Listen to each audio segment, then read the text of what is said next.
نحمده ونصلي على رسوله الكريم اما بعد فاعوذ بالله من الشيطان الرجيم بسم الله الرحمن الرحيم قل للمؤمنين يغضوا من أبصارهم ويحفظوا فروجهم ذلك أزكى لهم ان اللہ خبیر بما یصنعون۔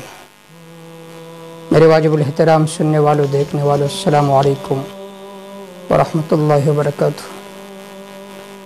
آج اب حضرات کے سامنے میں بہت ہی اہم بات لے کر حاضر ہوا ہوں۔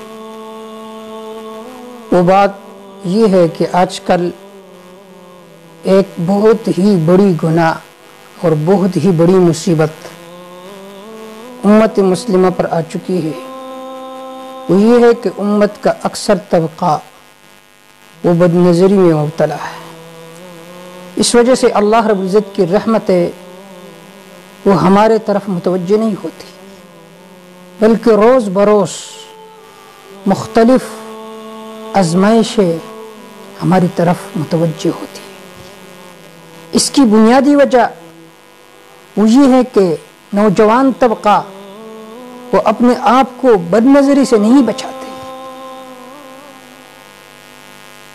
آج کل فیس بک و انٹرنیٹ بکثرت لوگ استعمال کرتے ہیں۔ ایک تو یہ غیر اختیاری طور پر غیر محرم پر نظر پڑ جائے وہ تو معاف ہے، لیکن اگر آپ بالقصد اور ارادتاً اس کو بار بار دیکھتے ہیں تو یہ بد نظری کا گناہ ہے، یہ زنا کا گناہ ہے۔ اور آپ صلی اللہ علیہ وسلم نے فرمایا زنا العین النظر، آنکھ کا زنا وہ بد نظری ہے۔ تو بد نظری کے بہت سارے نقصانات ہیں، بہت سارے۔ ایک نقصان تو یہ کہ یہ نص قطعی کی مخالفت ہے۔ قرآن مجید میں اللہ رب العزت کا ارشاد ہے قل للمؤمنین یغضوا من ابصارہم ویحفظوا فروجہم۔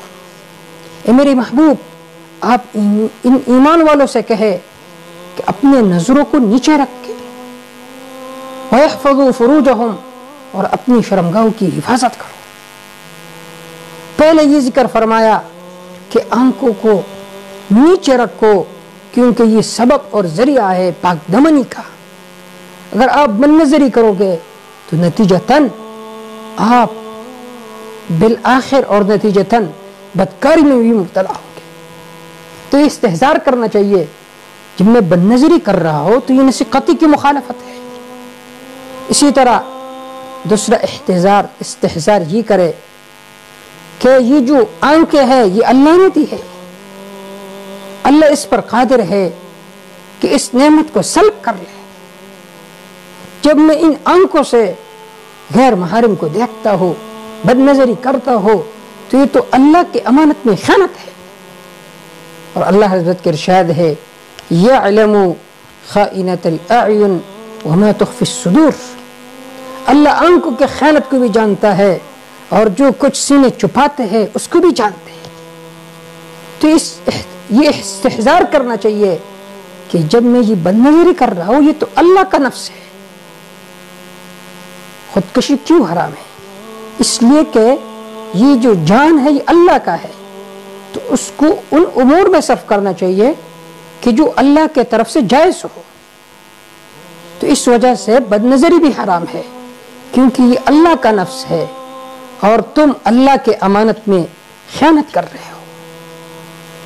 اور تیسرا استحضار یہ کرنا چاہیے کہ جو آدمی بد نظری کرتا ہے تو اللہ تعالیٰ کے طرف سے لعنت کا اور پٹکار کا مستحق ہوتا ہے۔ لعنت کہتے ہیں الابعاد من الرحمہ، رحمت سے دوری۔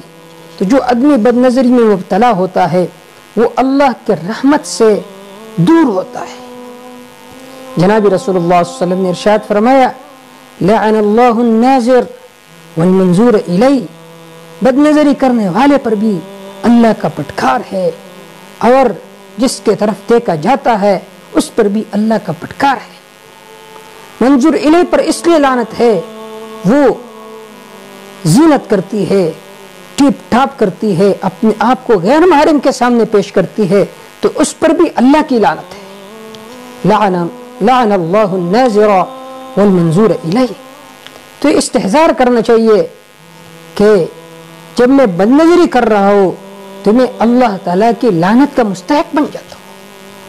اب دیکھیے بدنظری کیا ہے؟ مفت میں اپنے نفس کو تکلیف پہنچانا ہے، آپ کو کچھ نہیں ملے گا، مفت میں آپ اپنے نفس کو تکلیف پہنچا رہے ہیں۔ ایک مرتبہ عزم مصمم کرو کہ کبھی کسی کو نہیں دیکھنا ہے، تو نفس کو تھوڑا سا تکلیف ہوگا، لیکن آہستہ آہستہ آپ کا جو نفس ہے وہ عادی ہو جائے گا، اور پھر آپ کی عادت و فطرت بن جائے گی کہ پھر آپ بدنظری نہیں کرو گے۔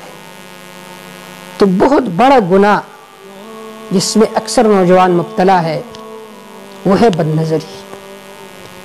تو بدنظری سے حفاظت کا طریقہ یہی ہے کہ استحضار کرنا چاہیے کہ یہ آنکھ اللہ نے دی ہے، اللہ اس پر قادر ہے کہ اس کو سل فرمائے، اس کو مجھ سے چھین لے۔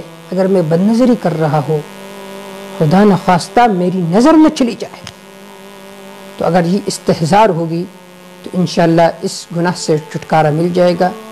اللہ تعالی ہم سب کو محفوظ فرمائے۔